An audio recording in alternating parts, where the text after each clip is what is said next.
بھلے تمہاری نظروں میں تم بے بس ہو، مگر حقیقت یہ ہے کہ اس نے ہر فیصلہ تمہارے ہاتھ میں تھما رکھا ہے کہ چاہو تو مجھے خفا کر کے سب گوا دو، اور چاہو تو مجھے منا کر وہ بھی پالو جو کوئی پا نہیں سکا۔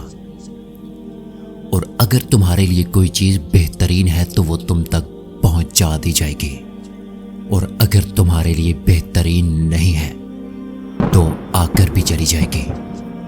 تم رب کی مصلحتیں کبھی نہیں سمجھ سکتے، اس رب کی مصلحتیں تمہاری سوچ سے برعکس ہے۔ اس لیے اگر تم سے کوئی چیز لی گئی ہے تو بس یقین رکھو کہ وہ تمہیں اس سے بہتر عطا کرے گا۔ تم بس ہر حال میں اس کا شکر ادا کرو اور اپنے نصیب کی بہتری کے لیے دعا مانگا کرو، بے شک وہ بہتر جاننے والا ہے۔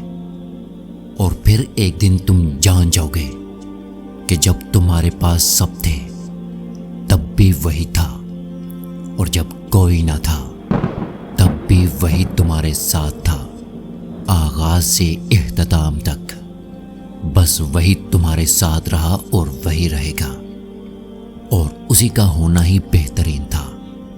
اور پتہ ہے جب تم صبر کر لیتے ہو تو وہ آپ کی منزل کو اور بھی خوبصورت بنا دیتا ہے۔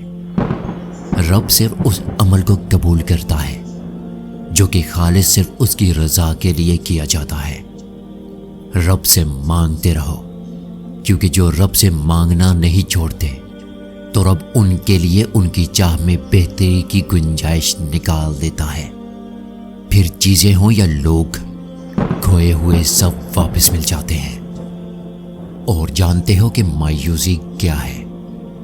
یہ سوچ لینا کہ کچھ نہیں ہونا، میرا وقت یہیں رہے گا، میری سوچیں یہیں رہیں گی، میں یوں ہی رہ جاؤں گا۔ یہی وہ صبر کی دوڑ ہے جہاں پر رب پر یقین کرنے کا مقام آتا ہے۔ یقین رکھیں سب ٹھیک ہو جائے گا، بس صبر سے کام لیں۔ بس یہی سوچیں کہ سب وقتی ہے اور سب ٹھیک ہو جائے گا۔ یقین رکھیں کہ ایک نیا سفر آپ کا منتظر ہے، نئی خوشیاں آپ کی منتظر ہیں۔ وہ رب ہر چیز پر قادر ہے، وہ اپنے بندوں کو کبھی رسوا نہیں کرتا، کبھی نا امید نہیں کرتا، کبھی مایوس نہیں کرتا۔ وہ رب صرف ہم سے صبر مانگتا ہے۔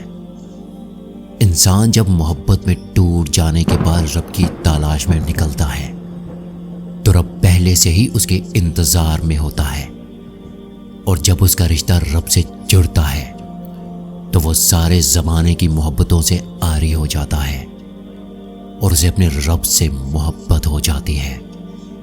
پھر اس کا رب اس شخص کو جس نے اس کا دل توڑا ہوتا ہے اسے لا کر اس کے قدموں میں ڈال دیتا ہے، لیکن اس وقت آپ کو اس شخص کی محبت اور ہمدردی کی کوئی ضرورت نہیں ہوتی، کیونکہ آپ اسے بہت پیچھے چھوڑ چکے ہوتے ہیں۔ اس وقت بس آپ اپنے رب سے اور آپ کا رب آپ سے راضی ہو جاتا ہے، اور رب پھر کن فرماتا ہے اور آپ کو وہ دیتا ہے جو آپ کے گمان میں بھی نہیں ہوتا۔ اور یہ کام کرنا چھوڑ دو ورنہ بہت نقصان اٹھاؤ گے۔ کسی کی منتیں کرتے رہنا، کسی کی خوشامد کرتے رہنا، کسی بے قدرے کا انتظار کرتے رہنا، اور کسی بے قدرے کو بار بار متاثر کرنے کی کوشش کرتے رہنا۔